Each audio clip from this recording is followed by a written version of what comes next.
va parler de la démocratie représentative, je vais attendre que les gens arrivent, puis on va introduire ça. Vincent, il bouffe, ouais. Il a bien déjeuné, le monsieur? Il veut pas un dessert, le monsieur? Une petite carotte pour le monsieur. Ben, je vais aller bouffer aussi quelque chose parce que... Ouais. Merci. Ah, au moins que j'ai Est-ce le qu'il y a micro des pour dire personnes ça. qui ont envie de participer à la table, qui ont envie de prendre un peu la parole? Il reste une place pour parler des alternatives institutionnelles, des alternatives économiques sans doute. De la mobilisation sociale, ce genre de choses. La mobilisation, oui, bah, je reviens. Ah, voilà, merci.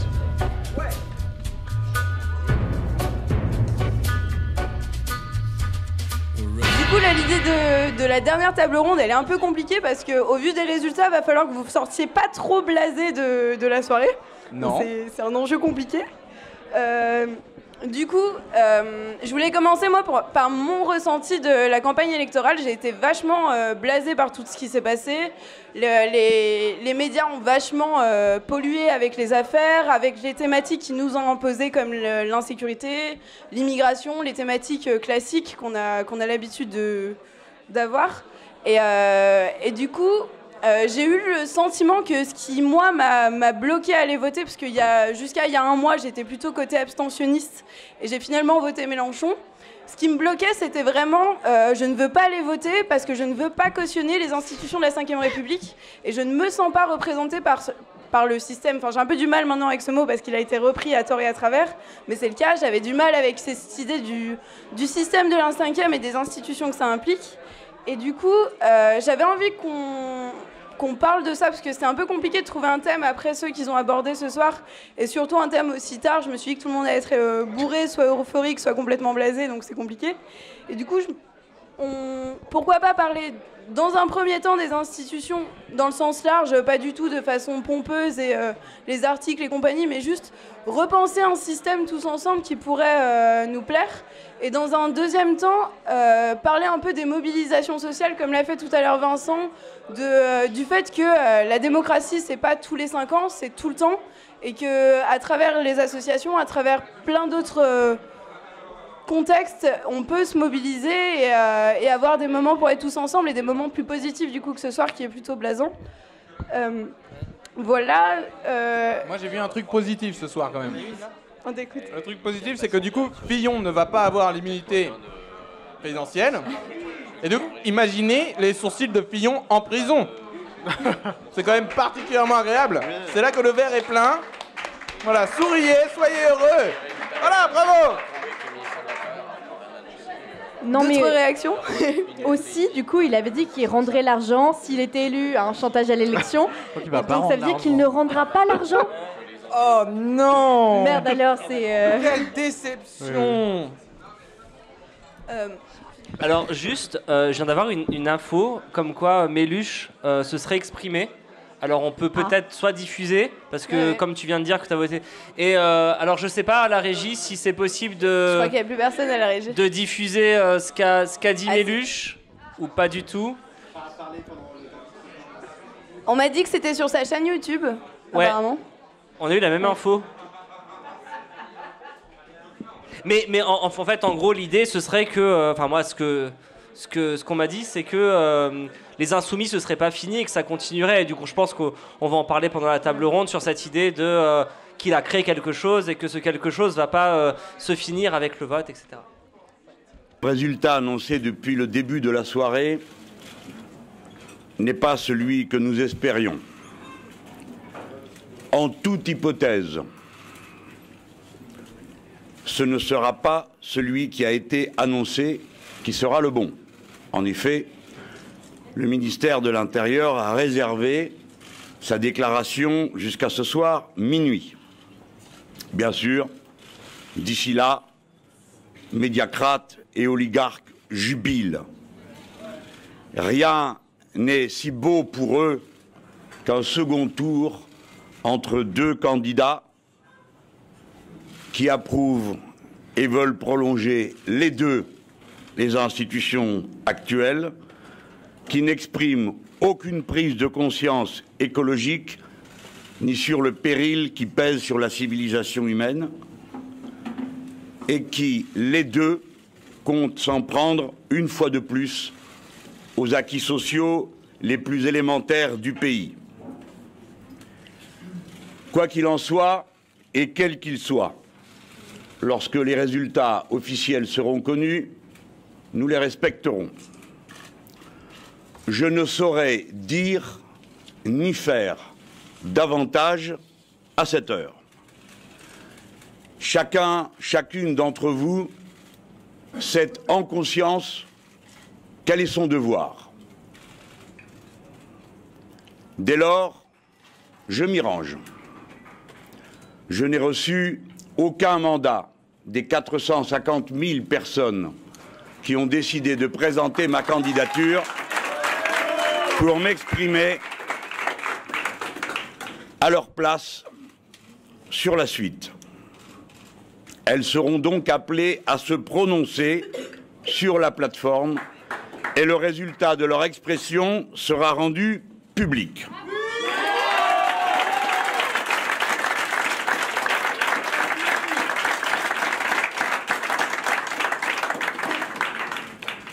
Mon beau pays, ma belle patrie, et vous tous les gens, nous pouvons être fiers de ce que nous avons entrepris et réalisé. Nous sommes une force consciente et enthousiaste. Je vous appelle à rester groupés, à rester en mouvement et à être un mouvement. Car les défis que nous avons nommés, sans en cacher aucun ni aucune des difficultés qu'ils soulèvent pour les régler, ces défis restent à relever. Et ceux qui prétendent aujourd'hui à l'honneur de nous représenter tous ont déjà fait la démonstration qu'ils étaient incapables même de les penser. L'heure à venir et les jours qui viennent restent celles des caractères et de la conscience. Vous tous les gens, patrie bien-aimée, vous êtes un matin tout neuf qui commence à percer. Fidélité à la devise de la République, liberté, égalité, fraternité. Vive la République, vive la France.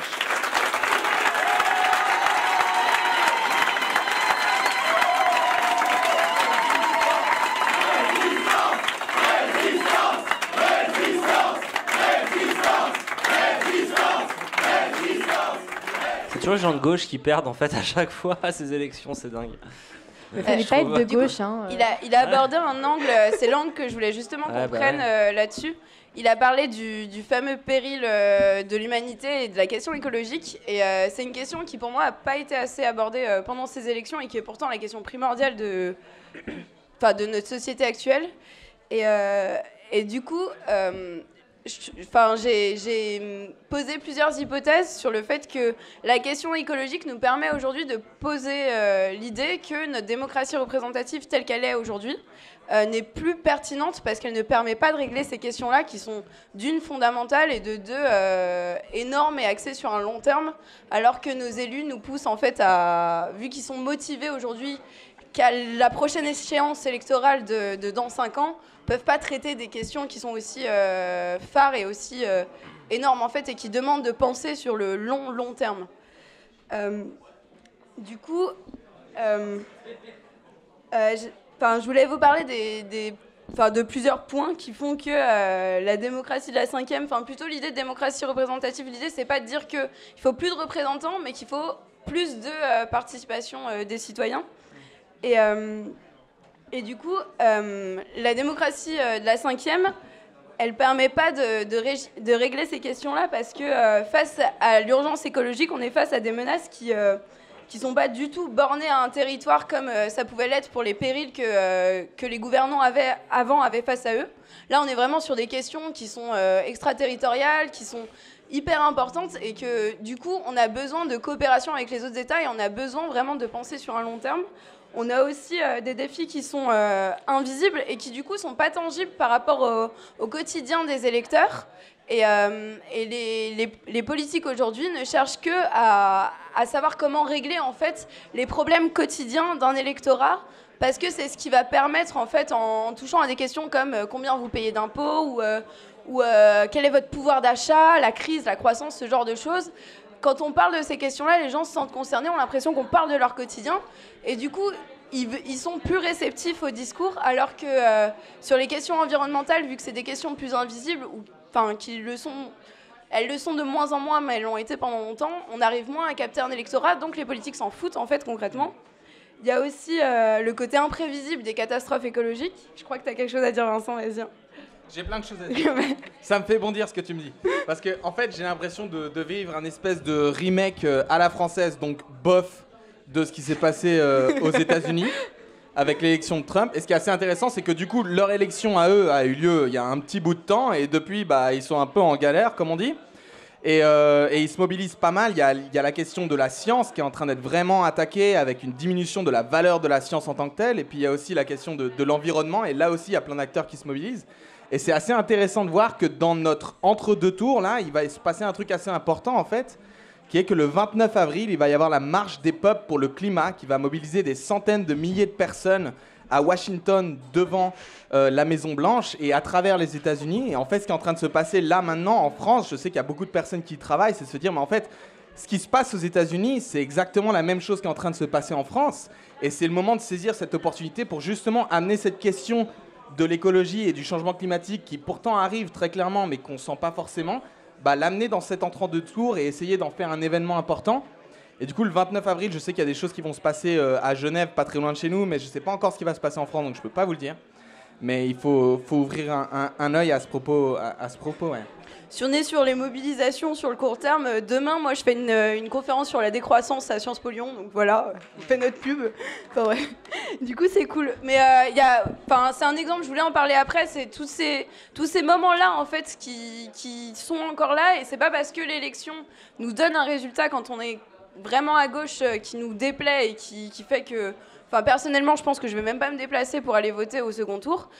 Il y a encore plein de choses à faire, et la démocratie ne s'arrête pas à cette échéance de tous les 5 ans. Et c'est vraiment un message qu'il faut enregistrer et qu'il faut... S'il y a un truc à retenir de cette soirée, c'est vraiment ça. Et du coup, sur la 5e République et sur les représentants, il y a beaucoup de choses à dire, et je pense qu'on va pas trop... Enfin, ça va être compliqué de donner tous les détails ce soir, et l'idée c'est d'être pas trop prise de tête et du coup de pas rentrer trop dans les détails. Mais il y a vraiment cette idée qu'à l'heure actuelle, au vu de comment ça se passe avec nos représentants, il y a vraiment une crise en fait institutionnelle, et ce qui est important, c'est que en fait, les institutions ne sont pas figées dans le marbre. À chaque moment où les institutions arrivent à un moment obsolète, et je pense qu'on y arrive, l'enjeu maintenant, c'est de commencer à repenser ces institutions-là et de ne pas se dire qu'on est voué à avoir encore cet échec dans 5 ans et dans 10 ans et dans 15 ans, et qu'il faut qu'on arrive à trouver un moyen, un mouvement, ou je ne sais pas, enfin, ou au moins de repenser ça à l'échelle individuelle, de savoir comment est-ce qu'on fait pour repenser nos institutions. Il y a plein de personnes qui l'ont déjà fait dans le milieu des intellectuels. Il y a des personnes qui ont pensé à une démocratie écologique, par exemple, avec l'idée que le Sénat serait supprimé pour faire une chambre de personnes tirées au sort qui traiteraient que des questions écologiques, parce que pour une personne qui pense à la démocratie écologique, c'est des questions qui sont fondamentales. Il y a toute cette idée de trouver des moyens comme les colloques hybrides, les colloques citoyens pour faire entrer la démocratie locale, participative. Vas-y, Thibaut. Non, mais tu parles des intellectuels, et moi, c'est une question qui m'intéresse parce que je pense que le monde dans lequel on vit aujourd'hui, c'est le monde qui a été pensé dans les années 80 par les Alain Minck, par les nouveaux philosophes, etc. Et donc ça veut dire que le travail... alors moi je parle en tant qu'universitaire, et donc et potentiellement en tant que quelqu'un qui s'engage dans la vie publique. Et je pense que dès lors où, et c'est ce qu'a commencé à faire Mélenchon, c'est ce que commence à faire plein de mouvements, et tu l'as dit, dans l'association, etc. Je pense que si aujourd'hui on veut commencer à construire une alternative au système politique, institutionnel qui est en place maintenant, je pense que ces effets, ils auront lieu dans 30 ans. Le temps, tu vois, que ça inonde la société, etc. Et ce que je trouve intéressant dans la campagne de Mélenchon, et j'ai dit tout à l'heure, moi je suis abstentionniste, mais j'ai suivi la campagne de Mélenchon parce que je trouvais que c'était une des campagnes les plus intéressantes, notamment sur la question de la contribution. Et il faut savoir que les Insoumis, c'est des gens, il y avait des discords, il y avait des gens qui se sont appropriés la campagne, etc. Et donc je suis complètement d'accord avec toi. La question c'est, et tu l'as dit et je suis entièrement d'accord aussi, c'est que le champ politique tel qu'il est pensé et tel qu'il existe aujourd'hui fait qu'on est sur du marketing politique et donc des solutions directes, pragmatiques. Usul a diffusé tout à l'heure l'ère de la campagne qu'on fait ensemble sur la question de Macron, sur vous voulez quoi, vous les entrepreneurs, vous voulez quoi, vous les étudiants, etc. etc. Et effectivement, les alternatives, elles sont là notamment Nuit debout avec des gens comme Lordon, moi je lis beaucoup, Geoffroy de la Gannerie, Didier Ribot, il y a plein de gens qui font des choses, mais je pense que ça va arriver d'ici une trentaine d'années, ou un peu plus tôt. Toi tu penses un peu plus tôt, ouais. Pourquoi? Et voilà. Peut-être parce qu'on a moins de temps qu'avant en fait. Surtout. Oui, non, et puis 30, laisse-moi au moins quand même 10-20 ans, voilà, c'est déjà pas mal. Ce qui est déjà énorme en fait. Oui.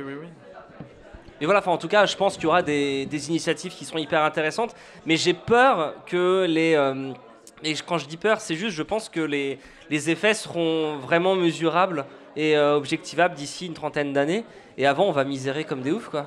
Moi, j'ai un petit projet plus court terme. Ouais, je t'en prie, vas-y. Ouais. Un tout petit peu plus court terme. En fait, j'ai vraiment un message à adresser aux Insoumis. Aux Insoumis qui du coup se sont largement mobilisés dans cette campagne, ont largement appris en fait, découvert des tonnes d'outils de mobilisation, qui se sont découverts une capacité d'aller faire du tractage, d'aller faire de la pose d'affiches, d'aller vraiment démarcher une tonne de gens, et ça c'est un savoir-faire qui est utile. Et je pense que là dans ce quinquennat, c'est un savoir-faire qu'il va falloir traduire vers autre chose. Et je pense que par exemple si tous ces Insoumis se sont mobilisés avec à cœur de voir arriver en France ce projet qui est, je trouve, assez beau de la transition écologique, bah lâchez-le pas les gars, va falloir se battre pour ça en fait.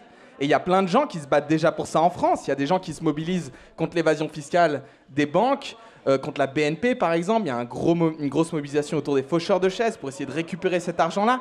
Il y a plein de gens qui se mobilisent contre l'industrie fossile, autour de Total, qui est un acteur extrêmement important, autour de Bolloré aussi, que vous connaissez peut-être pas, mais qui en fait possède la moitié de Paris, ou plus. Et en fait, c'est le truc, mais si vous avez eu tellement d'élan à porter un homme au pouvoir de la 5ème République pour pouvoir en changer, gardez cet élan-là, mais traduisez-le dans quelque chose d'autre maintenant, qui pourrait être celle d'une mobilisation citoyenne que vous souhaitiez d'ailleurs dans le programme.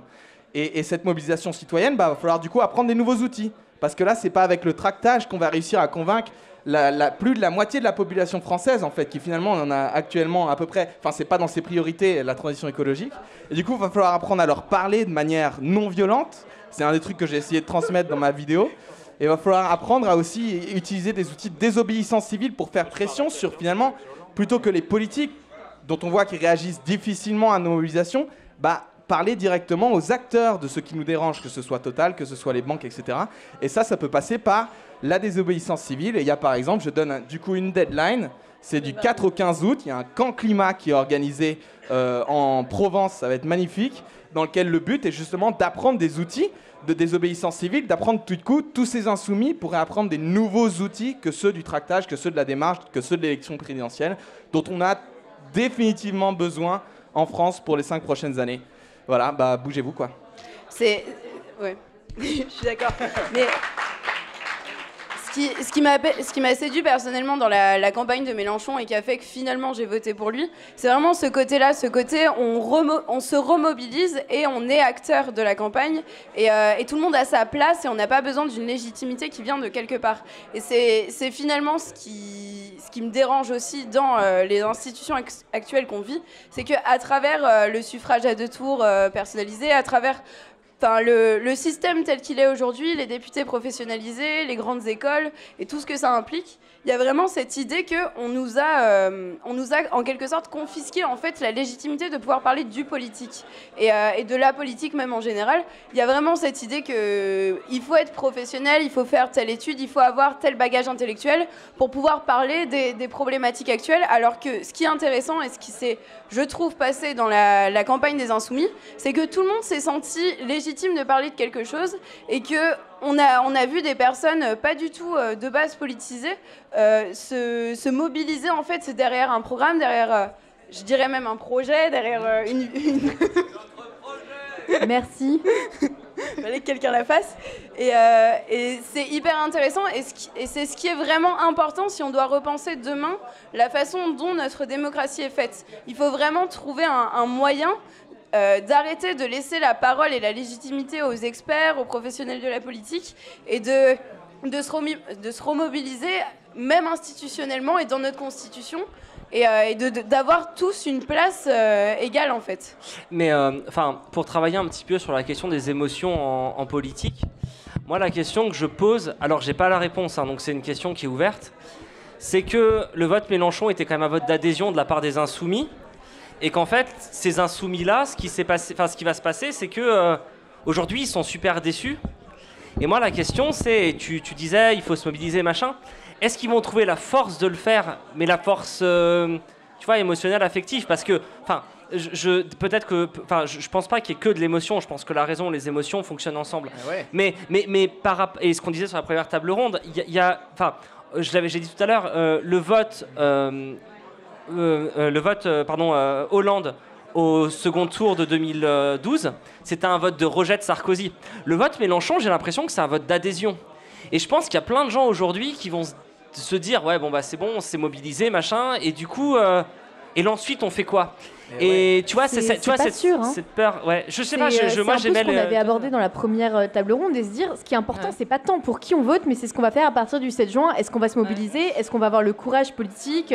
Et même pas que le courage, mais juste la volonté. Est-ce qu'on va avoir assez d'énergie pour sortir de chez nous et réfléchir aux alternatives politiques? Et je pense que c'est ce que tu as essayé d'aborder, c'est quelles sont ces alternatives, et c'est assez cool. Et tu parlais de la difficulté à parler d'être anti-système, parce que le mot système a été récupéré par Macron, etc. Peut-être qu'on peut parler de structure, et c'est vrai que la structure démocratique telle qu'on la connaît aujourd'hui en France, elle est complètement incompatible avec les progrès qu'on peut faire d'un point de vue de l'écologie. Et donc en fait, on doit mettre en question cette structure et voir comment est-ce qu'on peut faire, nous, au-delà du vote, au-delà de la structure, pour faire avancer les choses d'un point de vue écologique. Je suis d'accord avec toi, mais le problème des mouvements, on va se poser la question de savoir, par exemple, si Macron passe au second tour, on va se poser la question quelle majorité il aura, donc la question du mouvement contre-parti qu'est le Front National, et surtout les Insoumis, c'est un mouvement, du coup est-ce que le mouvement va perdurer? J'ai pas la réponse, hein. Moi je pose juste la question, après peut-être oui, peut-être non, je sais pas, mais je te rejoins sur ce que tu as dit, on est d'accord? Je peux dire un truc? Moi ça me fait vraiment réfléchir. Ce que je me dis, c'est qu'effectivement, faut un peu commencer par aller au fond du trou dans lequel on est pour pouvoir remonter, en fait. Et je pense que ce qu'il faut reconnaître, c'est que du coup, il y avait tout un mouvement, plein de gens qui se sont mobilisés avec la confiance qu'un homme allait réussir à accéder au pouvoir et faire une tonne de changements qu'ils espéraient. Ça n'a pas eu lieu. Ça, c'est le premier fond du trou. Le deuxième fond du trou, c'est qu'il y a plus de la moitié de la France qui ne croit pas dans la transition écologique, qui ne croit pas dans la nécessité de changer de modèle et de plus aller vers ce modèle néolibéral, et qui ne croit pas non plus forcément, là c'est peut-être un peu moins que la moitié des Français, dans la richesse qu'il y a dans la diversité des Français, le fait qu'on vient d'un peu partout, qu'il y a une immigration, qu'il y a une culture, etc. Et je pense que ça, faut en prendre conscience. Et si en tant que mouvement de citoyens qui se sont impliqués dans cette campagne, c'est encore quelque chose qui nous anime et c'est encore quelque chose qu'on veut voir aller en France, plutôt que de se résigner ou de se rassembler entre nous et de se dire « Ah, il y a vraiment la moitié de la France, c'est que des connards », essayons d'aller vers cette moitié de la France. Et à mon avis, on peut trouver beaucoup de points communs, on peut trouver beaucoup de choses qui peuvent nous rassembler, mais il faut le faire avec intelligence.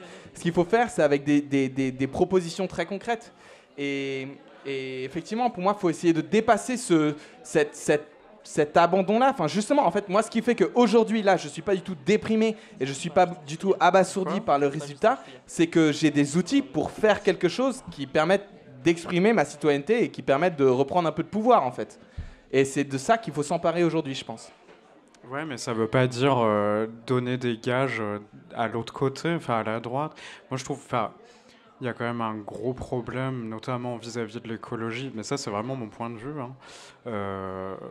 C'est pas parce qu'il y a vraiment un travail intellectuel à faire, notamment un effort de clarification à faire par rapport à des gens. Bon, je pense par exemple Eugénie Bastier. Tu dis, voilà, faut tendre la main, ou faut, voilà.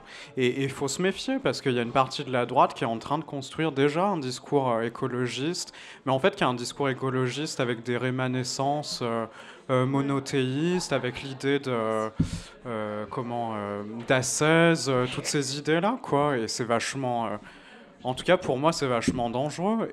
Donc, en tout cas pour moi, le boulot qui sera à faire sur ces questions-là, ce sera plutôt peu à peu de construire aussi une écologie de gauche.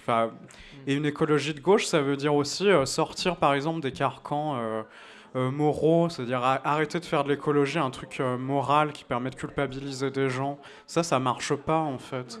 Et la droite, elle l'utilise très bien. Alors autant que ce soit d'ailleurs LR, c'est-à-dire avec l'idée d'écologie humaine qui est extrêmement problématique et pour moi qui est vraiment un des gros chantiers en fait, un des gros trucs à combattre dans les années qui viennent. Et autant l'extrême droite, parce qu'à l'extrême droite, tu as tout un espèce de délire revival, de retour aux racines. Il y avait ce reportage là, tu sais, avec des hommes cathos qui allaient dans la forêt pour retrouver leur masculinité. Mais il y a une chaîne YouTube qui parle de ça, j'ai oublié son nom, oui, c'est voilà. quelque chose viking. Et c'est dommage parce que cette chaîne est hyper cool et parle de ce retour à la nature, d'un rapport particulier à la fois au consumérisme, au capitalisme et à la nature. Et c'est dommage parce que au lieu d'en tirer une idéologie plutôt cool, ça va être un espèce de retour un peu fasciste. Oui. Et enfin, c'est juste l'interprétation qu'on a en fait du retour à la nature et de vivre en cohérence avec. Pour moi, la nature. Le défi là, vraiment, c'est de construire. Alors, pour moi, après c'est personnel aussi, c'est les buts que je me donne à moi. Mais c'est vraiment de construire une critique progressiste du libéralisme. Et c'est très très dur en fait. De construire des critiques progressistes ou ouvertes, des critiques de gauche du néolibéralisme. Parce que souvent, en fait, sans s'en rendre compte, on tombe de l'autre côté. Et on retombe sur des vieux réflexes conservateurs qui sont exprimés notamment au moment du mariage pour tous, mais en fait qui s'expriment aussi en permanence sur d'autres sujets de l'écologie. Moi, je suis tombée dans le bain de la décroissance de l'autre côté et je trouve que justement, c'est un mouvement qui a réussi à construire un discours cohérent sur la critique du néolibéralisme et sur comment sortir de ce carcan-là en gardant justement, en laissant de côté tout ce qui est négatif dans le néolibéralisme, le toujours plus, le travailler plus, le consommer plus, pardon, et de prendre tous les côtés bénéfiques du plus, c'est-à-dire plus de liens sociaux, plus de mais temps en quoi pour soi. consommer, par exemple, c'est quelque chose de mauvais? Je sais pas Ça mauvais. dépend En de ce que soi, tu consommer. consommes. On aurait pu en parler tout à l'heure, mais c'est qu'est-ce qu'on consomme? Faut consommer, mais un quoi? peu, je suis désolé. Ouais, non, mais l'acte de consommer en lui-même, en fait, c'est quelque chose qui nous... Si t'as quelque chose à dire, t'es le bienvenu. Hein, consommer moins pour vivre mieux, c'est le slogan des croissants. Par exemple, moins, c'est pas mal. Peut-être qu'on n'a pas besoin d'autant. Ça veut pas dire qu'il faut pas consommer, mais c'est qu'est-ce qu'on consomme et l'argent qu'on consomme, il mais va comment à qui? tu peux porter ce discours alors qu'en même temps, justement, déjà, et on en a passé déjà tout le temps à en parler, les classes populaires, elles souffrent. Tu vas pas leur dire, il faut que vous consommiez moins. Mais en fait, le truc, tu vois, c'est c'est là-dessus, mais par exemple, ça sur ce genre de s'adresse truc, peut-être pas quoi, aux j'ai un classes souci. populaires. Quoi. Enfin, ça concerne tout le monde et c'est vrai que qu'est-ce qu'on consomme pour les personnes qui peuvent se permettre de se poser cette question, pour ceux qui ont en fait le privilège de se poser la question Voilà, qu'est-ce mais qu'on tu vois que consomme, c'est un truc c'est de qu'est-ce qu'on classe, consomme, quand est-ce même. qu'on consomme de la viande, est-ce qu'on consomme du poisson alors qu'il y a la surpêche, c'est toutes sortes de questions toutes bêtes qui se posent tous les jours quand on va au supermarché et qui sont politiques, peut-être plus politiques que le vote. Bien sûr que l'enjeu de classe est là et que les classes populaires, mais aussi on les pose en fait dans cette idée que parce que vous êtes des classes populaires, vous n'avez pas le loisir de vous poser cette question. Et, Ah non, mais ça, je suis pas du tout... T'as raison, oui, je suis d'accord. Et en fait, en réalité, quand on se pose la question de qu'est-ce qu'on consomme et comment consommer mieux, on consomme pas forcément plus en termes monétaires non plus. Le fait de manger Oui, mais on bio, consomme pas le manger forcément local, moins non de plus. manger- Je sais pas, c'est pas forcément l'objectif oui, finalement. On consomme moins en fait finalement. Non, mais clairement, c'est. Oui, mais c'est un effet latéral, tu vois. Peut-être que le but, c'est finalement de consommer de façon plus intelligente ou de façon plus bien sûr. renouvelable, tout ça. Mais je vois pas comment on peut.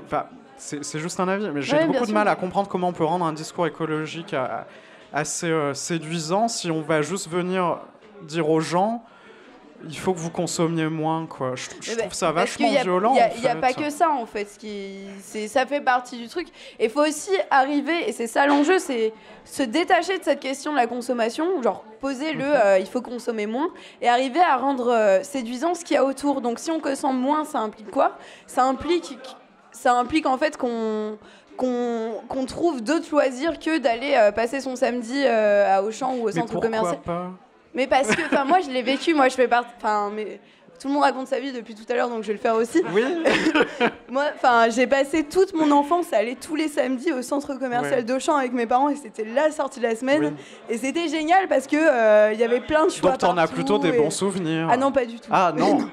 Enfin, Mais tes parents, eux, ça leur plaisait. mais ça leur plaît encore aujourd'hui. Hein. C'est Donc, ce qui te manquait, cette c'était idée peut-être plus que. d'avoir le choix.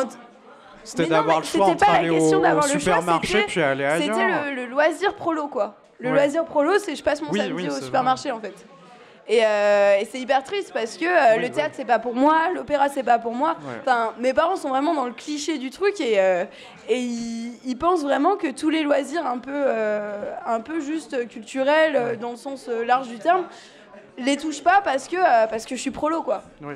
Et du coup, il y a vraiment cette idée de rendre séduisant d'autres discours et d'apprendre justement à montrer que la culture, ce genre de choses, les bouquins, bah, c'est pas dédié à la classe bourgeoise et qu'il faut se réaccaparer ce genre de choses. Et quand on prend le temps de faire d'autres choses comme ça, bah, finalement, consommer, ça nous paraît plus... Bah, on prend moins de plaisir à le faire.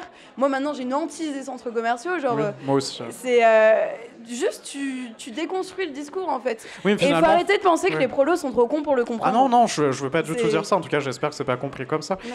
Mais je me demande si du coup, c'est pas mieux du coup d'orienter le curseur vers justement, on veut aller aussi dans d'autres lieux, Ouais, ouais. plutôt que de dire n'allez pas au centre commercial, tu vois. Ouais, C'est bien ça que sûr, je veux mais dire. je pense que l'un est complémentaire avec l'autre et qu'il faut pas forcément. Pourquoi pas limiter l'un Ouais. si il est moins tangible, mais avec certaines personnes, le fait d'expliquer pourquoi le centre commercial c'est pas bien, ça marche, quoi. Ouais. Du coup, autant se donner un panel de discours qui fonctionne et d'arrêter de penser qu'il y a qu'un seul discours qui marchera avec tout le monde, parce que c'est pas le cas. Et faut trouver les discours à adapter en fonction des personnes qu'on a en face de nous et de comment la conversation, chaque chose s'oriente quand on a quelqu'un en face de nous qui est dans cette situation-là, quoi. Bah oui, surtout que consommer moins, enfin, comme tu disais, ça s'adresse pas du coup aux classes populaires, c'est juste justement aux classes privilégiées. Qu'est-ce que vous consommez, pourquoi vous le consommez comment et en quoi c'est politique ? Parce que la plupart des gens ne voient pas la politisation dans la consommation. Et alors là, bien sûr, ça s'adresse plutôt à des classes privilégiées qui justement ont le privilège de réfléchir à ça et de se dire qu'est-ce que je fais de mon argent ? Pour ceux qui ont moins d'argent, ben oui, on va pas leur demander d'aller acheter beaucoup plus cher parce que c'est écologique, parce que c'est pas à eux de le faire et que c'est aussi un État qui doit être, enfin, ça doit être un effort structurel de faire un effort pour l'écologie. Alors si on peut se permettre de personnellement faire un effort pour l'écologie, il faut le faire. Par contre, si on peut pas se permettre d'acheter 2 € de plus quelque chose parce que c'est écologique, voilà, c'est pour ça que le discours peut pas être pareil pour tout le monde. Mais en fait, moi, je pense vraiment, pour avoir fait cette transition-là, que c'est donné à tous, en fait, de rentrer dans le local bio, etc. Enfin, moi, j'ai mis en place la map de Sciences Po. Il y a vraiment cette idée que ça peut être donné à tous si on se bouge le Et cul. je trouve ça Et génial. en fait, ouais. ce qui est problématique, et c'est pas juste une question de classe prolo ou pas classe prolo, mais ce qui est problématique avec les Français en général, je trouve, et je suis désolée pour la généralité, c'est ce côté de on prend pour acquis chaque chose et on se bouge pas le cul.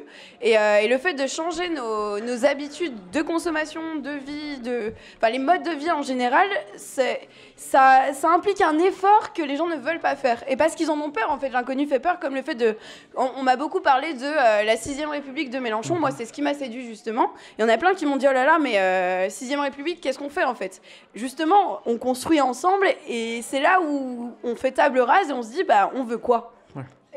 Et c'est ça qui est chouette, en fait. Ouais, mais c'est de. Enfin, Je voulais faire le connard de suis service, chiant. en fait. Ouais, enfin, je vais... Vas-y, Non, mais... Tu voulais faire le... Non, mais je vais faire le connard de service. Mais non, mais c'est le super bon rôle. Je suis d'accord avec le discours et je reviens aux affects. Moi, par exemple, puisqu'on parle de soi, on a bu de la bière, on est bien machin. Moi, par exemple, je suis hyper d'accord avec le discours et avec l'idée, l'éthique animale, ne pas manger de viande, pas manger ce qui provient de l'animal, machin. Mais en fait, je suis un branleur et j'ai la flemme. Du coup, comment je fais ? T'es un Français, quoi. Je suis un Français. Non mais, social traite. mais, en fait, je prends cet exemple-là pour dire quoi ? Pour dire que on est d'accord dans l'absolu du truc. C'est que, en fait, à mettre en place au quotidien, c'est extrêmement complexe pour plein de gens. Ouais, Et du coup, je pense que c'est des questions qu'il faut que la gauche mais petit à petit, oui, ça vient. T'étais pas là, mais on en parlait avec Anaïs, et justement, ça vient petit à petit. On est c'est dur d'accord. à dire, mais on ça est vient. complètement d'accord. Ouais, sauf que je pense que c'est des questions qu'il faudrait qu'on se repose pas que d'un point de vue hyper rationnel, parce que rationnellement, on a raison. Sauf que affectivement, émotionnellement, tu te diriges vers ce truc-là, et du coup, comment est-ce que tu fais pour lutter contre ton envie de... c'est hyper facile d'aller à McDo quand t'es bourré à 2h du mat, ou c'est hyper facile de... Et tu sais très bien que c'est pas bien de faire ce truc-là. Sauf que, c'est hyper facile. Du coup, comment est-ce que tu fais pour essayer de construire quelque chose de nouveau ? Et je pense que, depuis tout à l'heure, on dit il faudrait ça. Ça fait 40 ans, on se dit qu'il faudrait tel et tel truc. Mais je suis entièrement d'accord avec le discours, mais je suis entièrement d'accord. C'est juste que c'est compliqué d'être de gauche. Et d'ailleurs, les gens de droite, extrême droite disent la gauche, ils sont excluants, machin. Parce que c'est chaud. Et c'est chaud. C'est facile d'être de droite, quoi, sérieux. Mais voilà, c'est pour ça jour, qu'ils gagnent. on en parlait, c'est facile d'être de droite, t'as juste à pas vérifier tes arguments et. Mais non, même au niveau juste, je parle pas des arguments. Les arguments rationnels, tout le monde peut les avoir. Moi, ce qui m'intéresse, après, je fais ma thèse un peu là-dessus, donc c'est pour ça que ça m'intéresse de ouf, c'est les arguments hyper... Arrête de porter l'argument de légitimité de je fais ma thèse, ça suffit. Allez, Thibaut. Juste, tu vas chez McDo seulement quand t'es bourré, tu vois. Et le reste du temps, t'y vas pas, c'est tout. Et on se dit, c'est pas grave, tu manges un kebab quand t'es bourré. Et puis le reste du temps, tu fais gaffe à pas acheter de la viande. Mais tu vois, par exemple... Mais j'ai dit que j'étais le connard de service ce soir. Mais à cette heure-ci, je suis... Non mais tu vois, par exemple, on a Le Pen, Macron, quand tu vois la façon dont ils ont de construire leur discours, machin, on est sur de l'affect. Et en fait, du coup, peut-être qu'à gauche, on tient pas assez en compte de ces questions d'affect. Mais c'est qu'on leur laisse en fait le terrain de l'affect, parce qu'on se dit, il faut être rationnel, il faut être raisonnable, et du coup, en fait, je pense que la gauche se concentre bien trop sur ça, et on leur laisse le terrain de l'affect, et que même Macron a récupéré.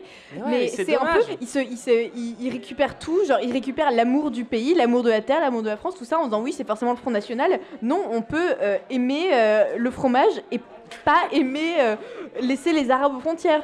C'est juste que c'est récupéré, c'est une récupération politique de l'affect, de l'émotion, et non. Et ce sera à la gauche de le faire. Mais c'est à la gauche de récupérer des choses aussi intéressantes d'un point de vue de l'affect. Pour moi, ça fait partie du logiciel de la gauche. Enfin, la gauche critique, les Deleuze, les Foucault, les Lyotard, les Derrida, ils ont mais ils ont pensé cette question-là de l'affect. Et en fait, moi, ça me fait chier que ce soit les mecs de droite qui récupèrent ça et en fait qui mettent ça sur demande de la scène. Il faut pas laisser les récupérer, faut qu'on trouve un moyen mais juste un truc tout con. Mais non, mais tout con, c'est que c'est même pas une question de récupération, c'est que à mon avis, c'est dans l'ADN structurel de la gauche de parler de l'affect et pas forcément que de la raison. Je sais que t'es pas d'accord avec moi, mais ça se voit sur ta tête. Ce qui est fou parce qu'on accuse bien trop souvent la gauche d'être trop émotionnelle et pas assez raisonnable. Alors qu'au final, concrètement, c'est plutôt le contraire parce que c'est le Front National qui va récupérer des atouts émotionnels et la gauche qui va essayer de dire non mais regardez logiquement, mais enfin on n'a pas le choix sur l'écologie. J'ai une anecdote sur ça. Pardon, mais vas-y. Sur Twitter, je suis Lina. Et ils ont diffusé une vidéo de Le Pen où il dit oui, les Français, ils ont le sentiment de machin.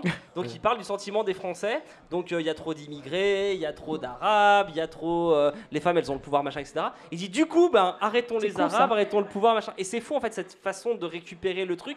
Et en fait, en face, à gauche, t'as personne pour dire non, mais ce que tu dis, c'est de la merde. Mais si, il y en a, c'est beau. Il y en a, mais ils sont pas... Il y en a, mais ils sont pas majoritaires. Et puis il y a une espèce de conscience qui dit on joue pas là-dessus. L'idée pour répondre un peu à tous tes arguments de il y a personne en face, etc.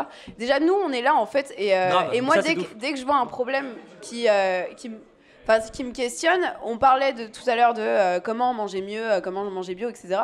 Moi, ce qui s'est passé, du coup, on est vraiment dans le je raconte ma vie, à partir du moment où on voit un problème comme ça, l'idée c'est de se dire, moi à mon échelle, qu'est-ce que je fais pour le régler ? Du coup, moi ce que j'ai fait, c'est que j'ai été contacter des producteurs et j'ai mis en place une AMAP dans mon école. Donc en fait, pour chaque problème, à partir du moment où on met ça en place, du coup ça pose question à d'autres personnes qui se disent, mais attends, qu'est-ce que je bouffe ? Comment ça se passe ? Et l'idée, c'est de pouvoir modifier les choses en posant chacun sa graine là où on se sent légitime de le faire. Moi, c'est des questions qui me touchaient, du coup, je l'ai fait.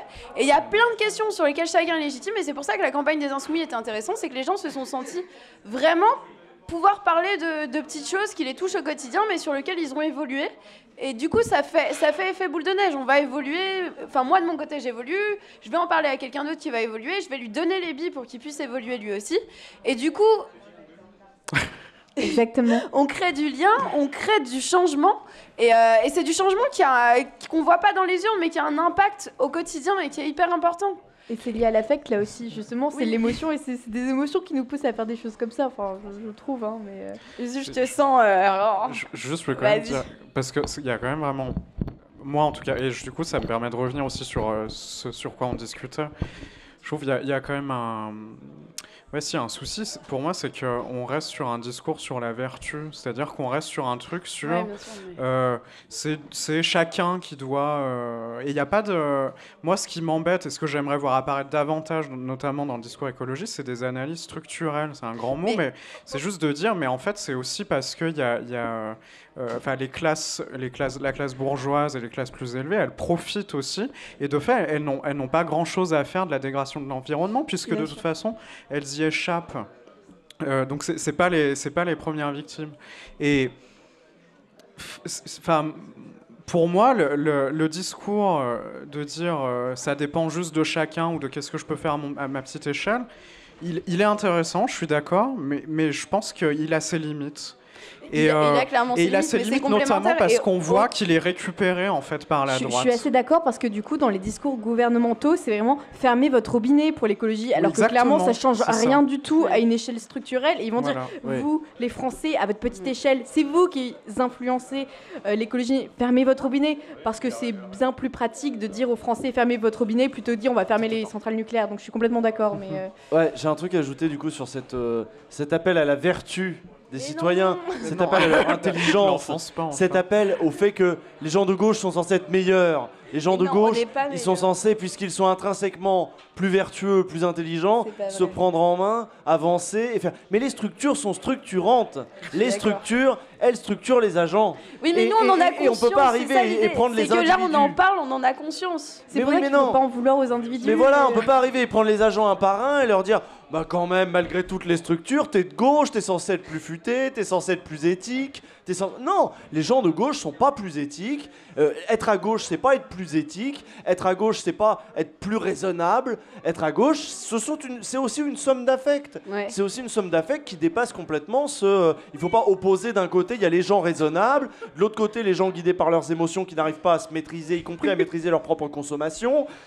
Le changement de la société par la consommation, c'est une arnaque totale du capital parce que... croissance verte et voilà. Qu'est-ce que tu veux dire aux gens ? Maintenant, bouffer des trucs bio, machin, parce que vous êtes éthique, couper la lumière. En Espagne, quand à côté de ça, il y a toute une industrie qui, elle, paye. Les moyens sont disproportionnés, qui, elle, paye des espaces publicitaires et plein de trucs pour vous faire consommer, pour vous faire manger de la viande élevée dans des conditions horribles, etc. Le combat est inégal. Donc si on accepte de se dire ce sont nos armes légitimes que d'essayer de changer la société par la consommation, on a perdu d'avance. Là, c'est juste au vu des résultats, c'est pas du tout le discours que j'ai d'habitude, et tu le sais, mais c'est juste que là, au vu des résultats, qu'est-ce qu'on fait ? On baisse pas la tête, quoi. Mais faut pas y voir en noir et blanc, je veux dire, la consommation, tu peux aussi... C'est les lectures morales que tu fais. Justement, tu peux très bien estimer que la consommation, c'est quand même un moyen politique. Je récuse c'est tout, point la barre. culpabilisation. Oui, ça, je suis d'accord. Ah, bien sûr qu'il n'y a pas la consommation, mais c'est quand même intéressant parce que ça permet de voir qu'est-ce qu'on peut faire malgré la structure. Ouais, c'est ça. Mais, voilà. Alors, attention, il y a un phénomène qui est extrêmement pervers par rapport à ça aussi, par rapport à cette espèce de délire de il faut que tu coupes l'eau, il faut que tu éteignes ta lumière quand tu partes, toutes ces choses-là. En fait, ce sont des tout petits gestes qui ont un impact qui est minime. Et qui est culpabilisant en plus pour les gens. Et surtout, voilà, les personnes à qui on dit il faut que tu fasses ça, il faut que tu fasses ça, il faut que tu fasses ça, vont, ce faisant, se déculpabiliser, perdre en conscience citoyenne globale, et les problèmes à ce niveau-là, ils sont véritablement à l'échelle systémique. C'est le système qu'il faut changer, c'est pas nos comportements individuels. C'est exactement ce qu'on disait sur le vote. C'est pas parce qu'on vote qu'il faut se dire c'est bon, j'ai été citoyen, t'as voté, très cool, maintenant qu'est-ce que tu fais quoi. Et c'est pareil pour la consommation, il y a la structure et qu'est-ce qu'on fait à côté. Non mais c'est exactement ça. Le véritable problème se passe à l'échelle systémique, et si on s'amuse à avoir ces espèces de politiques de déculpabilisation des individus avec des choses qui n'apportent rien et qui du coup on fait des robots qui se disent oh ben c'est bon, attends, j'ai fait ma part, j'ai fait ça, j'ai plus rien à faire par la suite. On va rien avoir, ça ne peut rien donner. Ce qu'il faut véritablement, c'est expliquer aux gens qu'ils sont dans une dynamique globale, expliquer la différence entre l'échelle globale et l'échelle locale. À partir du moment où les gens comprendront que l'échelle globale, l'échelle d'une société bien sûr, c'est une échelle globale, est hyper forte, on pourra essayer d'avancer. Si on continue à être dans cette espèce d'éloge du moi j'ai fait ma part, on ne pourra rien donner, ça ne pourra rien donner. Ouais, mais je suis complètement d'accord avec ce discours-là, mais il faut aussi prendre en compte le caractère progressif du changement des comportements aussi. Pour avoir conscience du changement à haute échelle, il faut aussi faire des petits gestes au quotidien pour se rendre compte, en fait. Ouais, mais malheureusement, on est d'accord que ça n'a aucun impact en soi, mais ça... Oui, mais on n'est pas les êtres les plus rationnels du monde. On est pétris de biais. Mais c'est ça qui est intéressant aussi. Au-delà, bien sûr, c'est pas nous à notre échelle, mais peut-être que justement, ça peut créer un sentiment d'injustice. Et là, vraiment, un sentiment, un affect d'injustice qui dit pourquoi est-ce que nous, on se fait chier à faire... 2 kilomètres pour aller jeter nos bouteilles en verre pour recycler, alors que l'État il s'en bat les couilles de faire des trucs écologistes. C'est que ça peut créer un sentiment d'injustice. Et nous on fait un effort pour l'écologie et l'État alors que c'est minime, comme tu le disais, c'est minime et l'État il fait pas grand chose et du coup ça peut créer un sentiment d'injustice. Et maintenant qu'est-ce qu'on fait par rapport à ce sentiment d'injustice? Ça fait super du bien d'entendre la gauche structuraliste revenir au. Tu vois, un peu, tu vois, j'ai cité plein de gens tout à l'heure. Moi je trie pas mes cartons. C'est pas bien. Et mon voisin, quand je mets des cartons dans la poubelle, il les retire de la poubelle et il me les emmène en mode quand même, la planète et tout. Ouais, mais la planète, elle fait que je dois prendre le bus un quart d'heure pour pouvoir jeter mes cartons et ça me fait un peu chier. Alors en vrai, tu vois, Je pense que ce qui est surtout important, plus encore que dire aux gens faites ça, être dans quelque chose de très prescriptif, faites ça et vous vous sentirez bien. Je pense que le plus important, c'est d'éduquer les gens à cette espèce de différence entre l'échelle locale et l'échelle globale, pour justement les encourager à s'exprimer sur l'échelle globale et que plutôt que de se déculpabiliser en faisant des petits gestes, leur dire voilà, ayez des initiatives citoyennes, exprimez-vous pour que l'échelle globale elle-même change. Parce que si vous agissez juste à l'échelle locale, que vous vous sentez bien et que vous n'allez pas plus loin, eh ben la société elle va pas évoluer. Je suis totalement d'accord. On va arrêter sur ces mots-là. Je pense que c'est une belle conclusion. C'est une éducation aux sciences sociales. Je te sens vouloir t'exprimer. Justement, je crois. Non. Alors non.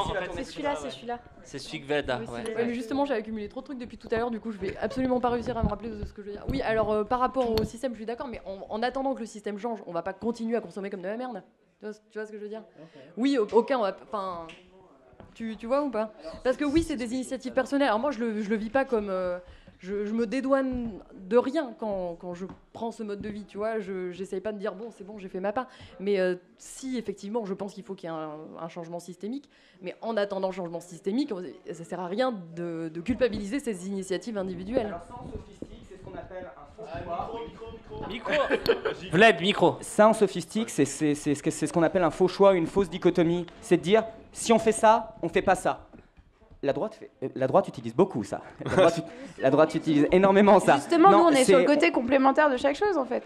Oui, non, mais le seul truc, c'est qu'il faut éduquer les gens à comment faire en sorte que ça marche à l'échelle du système, dans l'échelle globale, et ça veut pas dire que pour autant on va devenir des fils de pute qui balançons nos ordures dans la rue. C'est pas un faux. Ça sert à rien d'arrêter de trier les. Ça ne. Je te le redonne. Ça sert à rien de consommer comme de la merde et de plus trier ses déchets le temps que ça se tasse et que le système soit enfin écologique, quoi. Enfin, on est d'accord. Oui, le seul truc c'est qu'il faut vraiment insister sur l'éducation à l'échelle globale. Et là, actuellement, on est tellement dans une volonté de bien agir à court terme qu'on parle très très peu dans cette grande échelle et qu'au final, on incite les gens à avoir des initiatives, des initiatives personnelles positives, mais qui, en définitive, à l'échelle citoyenne, ont un impact qui est pas hyper fort. Et c'est un petit peu dommage. T'avais plein d'autres choses à dire, je crois. Malheureusement, faut qu'on s'arrête là. Du coup, ouais. Allez. Mais... Pensez à l'échelle locale, c'est pas mal. C'est un entre-deux. Non, je t'explique. C'est une blague. Ah ouais, mais on est d'accord. Pensez à Macron. Non, mais juste, je suis d'accord avec Vlad et je suis aussi d'accord avec l'intervenante, c'est-à-dire que je connais pas ton prénom. Mais non, mais à mon avis, c'est toute la. Le problème il est là, c'est-à-dire qu'on est entre le global et le local et comment est-ce qu'on se situe. Et effectivement, on sait qu'il y a des causes structurelles qui déterminent et qui définissent les choses et en même temps. Ça finit tout par Allez, c'est j'arrête. super. Ça marche. Du coup, l'idée, c'est que malgré les résultats de ce soir et malgré le fait qu'on est tous blasés par Macron-Le Pen au second tour, ouais, il y a de la bière, nos actions ne s'arrêtent pas là, la politique ne s'arrête pas là, le politique ne s'arrête pas là et la démocratie ne s'arrête pas là. Et du coup, il y a plein de choses à faire et je vous invite à vous mobiliser, à vous informer. Et du coup, à venir demain à 18h à Sciences Po Lyon pour parler de décroissance et pour continuer à débattre. La campagne commence maintenant. Exactement. Voilà. Normalement, il y a eu un départ d'applaudissements, vous n'avez pas suivi. Peut-être merci à l'Aquarium. Oui. Ouais, merci à l'Aquarium. Merci à toutes celles et tous ceux qui ont... Merci au technicien là-haut qui a été au top. Mais ouais. Merci à Baptiste et Cos. Ouais. De ce côté-là. Merci à l'Aquarium. Merci à toutes celles et tous ceux qui ont participé au live. Merci d'être là. Et puis on va continuer. Et on remercie on va pas continuer. On remercie pas les macronistes. Mais... On remercie pas les macronistes, on remercie pas les gens qui ont voté Benoît Hamon. Et on vous souhaite... conclusion. On va picoler. Glocalement, on va picoler. Glocalement, t'as dit. Glocalement. C'est le local et le global, c'est ça. Ouais. Glocal. Donc, merci à vous d'être venus ce soir. Merci à vous d'avoir fait le choix de vous dire que on serait mieux ensemble pour débriefer ces trucs-là que séparément, chacun chez soi, à broyer du noir et voilà. Et bon, c'était quand même une bonne soirée. On a quand même discuté de 2-3 choses. Je pense que c'est le genre de soirée qu'on pourrait répéter d'une manière ou d'une autre, je ne sais pas encore. Retrouver d'autres moyens de parler de choses dont on ne parle pas nécessairement dans les médias dominants. Retrouver d'autres moyens de faire tourner le micro autant qu'on peut. Et bon, c'est un lieu sympa pour le faire, donc je ne sais pas s'il y aura des suites à cet événement. Pour autant, voilà, merci vraiment d'être venus. J'espère que vous avez malgré tout passé une bonne soirée. J'espère que tous les gens qui sont intervenus ont pu dire ce qu'ils avaient à dire. Merci à Thibaut, merci à Renda, merci à Linguisticae d'avoir animé ces tables là au fur et à mesure, même si bon, voilà, l'ambiance n'était pas au beau fixe. Mais en effet, comme tu l'as très très bien dit Renda, la politique c'est pas seulement les élections. Il y a une saison sociale là, qui s'annonce, qui va être à mon avis grandiose, ce qu'on appelle le 3e tour social. Ça va arriver, on va, je pense, être dedans, trouver des moyens aussi de... Comme au judo, quoi, on retourne le truc de l'adversaire et là c'est assez... Je pense, voilà, la note positive, je pense que si Macron gagne, c'est assez génial d'avoir Macron comme adversaire pour le pourrir. C'est une figure formidable pour... voilà. Oui. Ça me déprime ce que tu dis. Si Macron non, mais gagne. c'est vrai. Non, mais t'as raison. Mais t'as dit Macron, si Macron gagne, et là, je me mets pour les mouvements sociaux, c'est. Non, mais t'as raison, mais je sais que t'as raison. Pour les mouvements sociaux, c'est pas mal. Voilà. Après, pas de consigne de vote. Déjà, Jean-Luc, il en a pas fait, alors que lui, dans un parti, vous imaginez bien que c'est pas ici qu'on a donné des consignes de vote. Faites ce que vous voulez, faites ce que vous pouvez.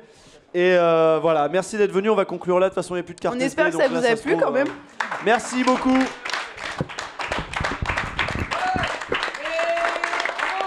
Et merci à l'Aquarium. Merci l'Aquarium.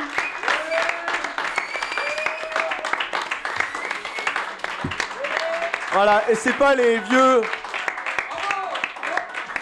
vieux qui ont voté Fillon ou les déjà vieux qui ont voté Macron qui vont faire le monde de demain. C'est les gens comme nous, j'espère. C'est les jeunes qui essaient d'imaginer d'autres choses, etc. Et j'espère qu'on aura d'autres occasions d'imaginer d'autres choses. Il y a tout un avenir qui s'ouvre. Et voilà, en effet, on ne peut pas faire confiance. On ne remet pas notre destin dans les mains de Jean-Luc Mélenchon. Tant pis, tant mieux, je ne sais pas. Mais en tout cas, ça nous permet aussi de continuer à réfléchir et à organiser la suite. Et c'est sur nous qu'on compte maintenant. Donc comptons sur nous, parce qu'il y en a d'autres qui comptent sur nous. Même partout dans le monde, on est un pays dans lequel il se passe plein de choses. Donc Allons-y, montrons le chemin et croyons en nous, surtout, y compris dans les mouvements sociaux qui s'annoncent. À nous Ouais.